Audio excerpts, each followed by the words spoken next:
अभी तक लोगों को राशन की दुकानों के ज़रिए राशन मिलता था। लोगों को राशन लेने में तकलीफ़ें होती थी, तरह तरह की लंबी लंबी लाइनों में लगना पड़ता था। राशन की दुकानों को पूरा महीना खुलना होता है। कई सारी राशन की दुकानें 2-3 दिन खुलती हैं महीने में। लोगों को राशन मिलता नहीं है।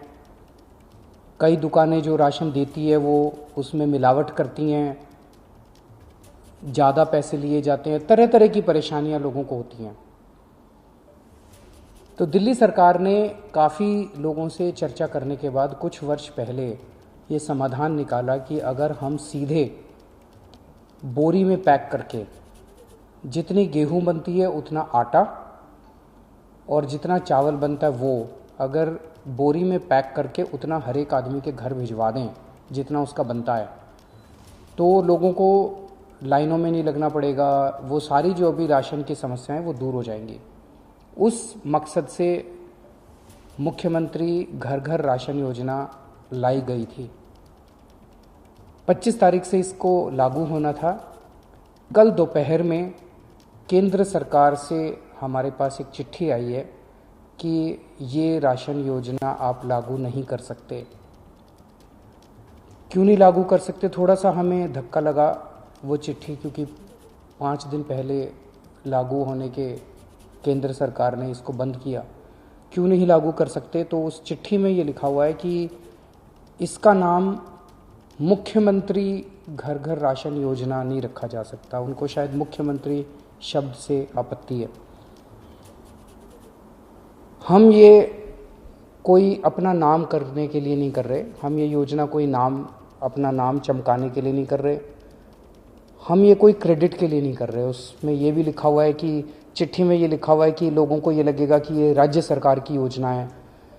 हम ये अपने क्रेडिट के लिए भी नहीं कर रहे। कोरोना के कार्यकाल में भी हमने कहा था कि दिल्ली के अंदर आम आदमी पार्टी सरकार किसी भी क्रेडिट के लिए काम नहीं कर रही। क्रेडिट सारा उनका, काम सारा हमारा, जिम्मेदारी सारी हमारी। हम इसी प्रिंसिपल पे काम करते हैं।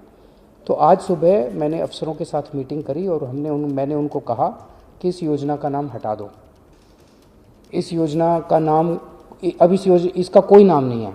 ये कोई योजना नहीं है, इसका कोई नाम नहीं है। जैसे पहले केंद्र सरकार से राशन आता था वो दुकानों के जरिए बढ़ता था, अब ये राशन जो है घर घर पहुंचाया जाएगा। हमें कोई नाम के अंदर नहीं पड़ना, कोई क्रेडिट के चक्कर में नहीं पड़ना, कोई मुख्यमंत्री योजना, कोई कुछ नहीं करेंगे। तो मैं समझता हूं कि इस निर्णय के बाद अब केंद्र सरकार का जो भी आपत्तियां थी वो आपत्तियां दूर हो गई होंगी और केंद्र सरकार अब इसको आगे लागू करना हमें अलाउ करेगी।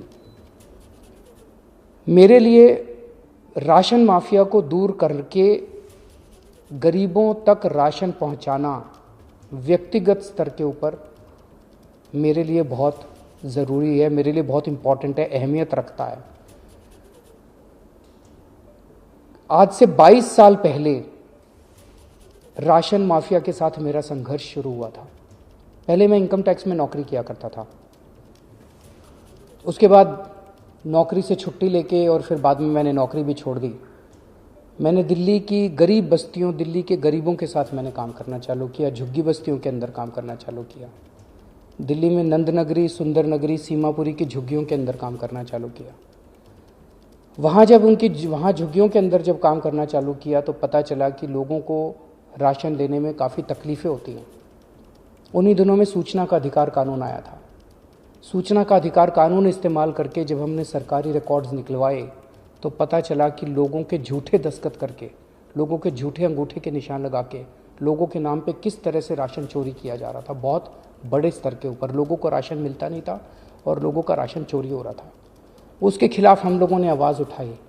हमने व्यवस्था परिवर्तन के खिलाफ आवाज़ उठाई। हमने गरीबों को राशन दिलवाने के लिए काफ़ी संघर्ष किया। हमारे कई कार्यकर्ताओं पे उन दिनों में और गरीब लोगों के ऊपर राशन माफिया ने अटैक भी किया, हमले भी किए, लेकिन नतीजे कुछ खास नहीं निकले। हम व्यवस्था परिवर्तन नहीं कर पाए।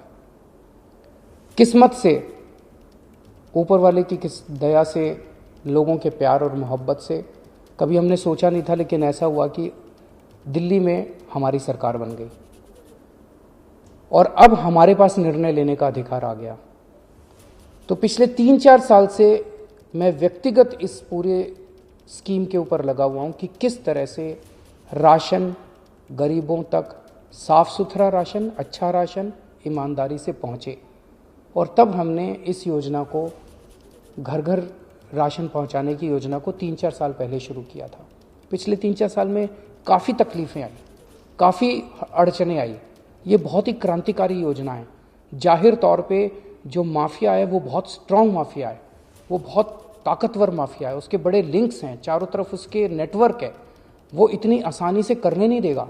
पिछले 3-4 साल से मैं मशक्क़त कर रहा हूँ इस माफिया से लड़ने की, मैं पूरी कोशिश कर रहा हूँ इस योजना को लागू कराने की।